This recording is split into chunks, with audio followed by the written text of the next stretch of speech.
A cancer that doctors once called undruggable just had its survival time doubled by a single pill. New Zealand just locked away a stretch of ocean for the first time in 10 years. And 3 teenagers may have found a cheap way to pull microplastics straight out of our water. This is your overdue dose of good news, the stories that actually matter, and that most people completely missed. This is the good era. For decades, one cancer has carried a reputation so grim that doctors had a single word for it: undruggable. Put simply, it targets mutations of the KRAS gene, a common driver of pancreatic cancer that chemists viewed for a long time as undruggable. Pancreatic cancer is one of the deadliest cancers there is. Its 5-year survival rate sits below 15%. And while medicine has pushed survival up across almost every other cancer, this one kept slipping through the cracks. Treatment after treatment failed to hold it back. But this week, scientists shared something that didn't seem possible until now. A new pill called daraxonrasib was given to 500 people with advanced pancreatic cancer. It works by shutting down the key protein that drives the disease, and the results were striking. I have much less pain than I had 4 months ago when I was diagnosed, and I have a massive 76% reduction in tumor volume over the last 4 months. Average survival jumped from 6.7 months to 13.2 months, roughly double, with fewer side effects than chemotherapy. A scientist at Cancer Research UK put it simply: for a cancer this stubborn, anything that gives people more time is genuinely exciting. Regulators still have to review the data before it becomes a standard treatment, but for the first time, a disease that resisted everything is starting to give ground. And from a breakthrough in a lab, we go to a breakthrough you can see from space. Yellow-eyed penguins, albatrosses, sea lions, some of the rarest animals on the planet just got a safe place to live. For years, the waters off New Zealand's South Island have been under pressure from fishing and warming seas. Many of the species there are found nowhere else on Earth, and protections hadn't moved in a long time. That just changed. New Zealand created 5 brand new marine reserves, covering 191 square miles of ocean. These are the country's first new marine protected areas in 10 years. Despite being the wildlife capital of New Zealand, Otago was the only region in New Zealand without marine reserves. And now Otago are getting 5 new reserves. Inside them sits kelp forests, deep water corals and offshore canyons. And every one of them is now a strict no-take zone, which means no fishing at all. But what makes this different is who will help protect it.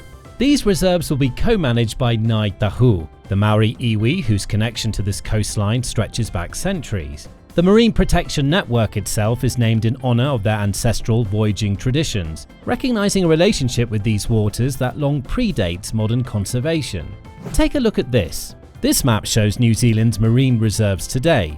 But these aren't just lines drawn on a map. They are kelp forests, coral gardens, feeding grounds and migration routes. Entire ecosystems now being given the space to recover and thrive. And while New Zealand was expanding protection for nature, another country was taking on something found on supermarket shelves all over the world. The food that fills our shelves may be about to face its strictest rules yet, and one country is leading the charge. Ultra-processed foods are everywhere.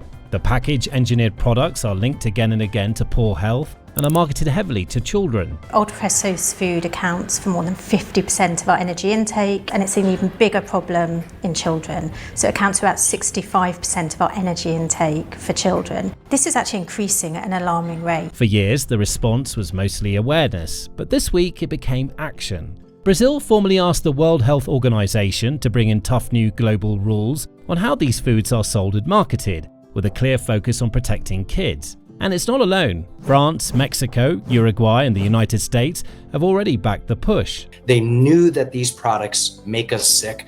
They made billions of dollars off it, and we have to clean up the mess. What we are asking a court to do is to hold this industry accountable. Brazil is not just talking either. Ultra-processed foods already cannot make up more than 10% of school menus across the country. In Rio de Janeiro and the state of Ceará, they've been banned in schools completely. The country's health minister says the goal is to keep cutting until they reach zero. If the WHO takes it up, this becomes one of the first coordinated global moves against a problem most of us eat without thinking. But this next one is wild. Microplastics are in our oceans, our food, and even our blood. And 3 teenagers may have just found a way to pull them out.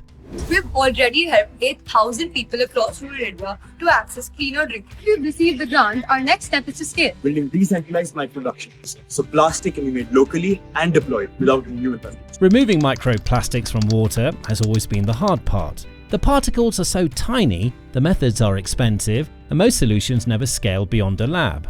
So 3 teenagers from India tried something almost absurdly simple.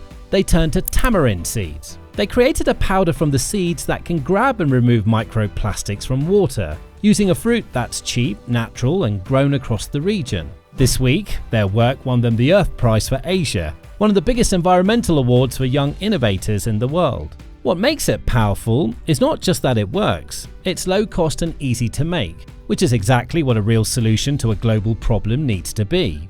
The fixes that change the world are rarely the most complicated ones. And speaking of nature healing, this next story is happening across an entire continent. There's a concrete wall in North Macedonia that's blocked a river for 70 years. This year, it finally came down, and it was far from alone.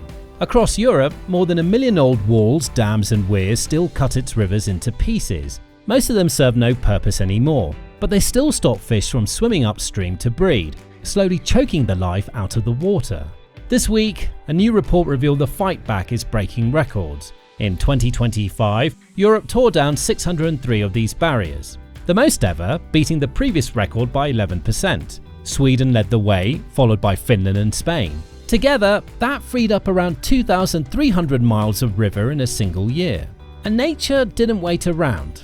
In Finland, salmon returned to one river within the very first season after a dam was removed. Decades of blockage undone in months. That's the part that stuns people. These rivers are not slowly recovering, they come back almost the moment we get out of their way. But we're saving one of the biggest for last, and it could touch millions of lives. What if thousands of cancer patients could skip chemotherapy completely and feel nothing but relief? This week, that became real for people like Karen. Chemotherapy saves lives, but it's brutal.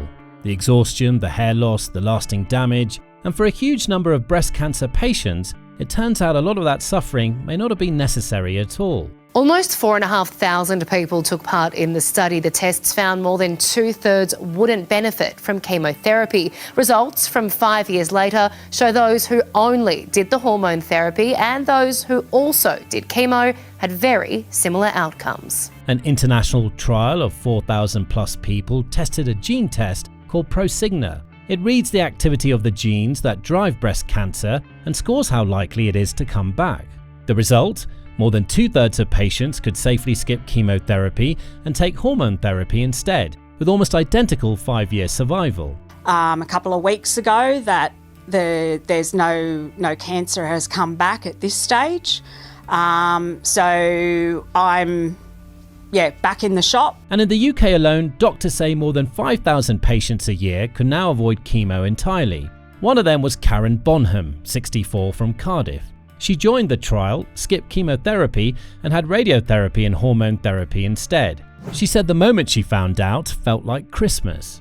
For health systems, it saves resources. For patients like Karen, it gives back something money cannot buy: their normal life during the hardest year of it. And that was the good news you needed to hear. A cancer fighting back, rivers running free, and 3 teenagers proving that the best solutions are sometimes the simplest ones. The world is loud right now, but progress doesn't stop because of the noise. It just needs someone to point at it. And if you want that every week, subscribe. I'll see you next time.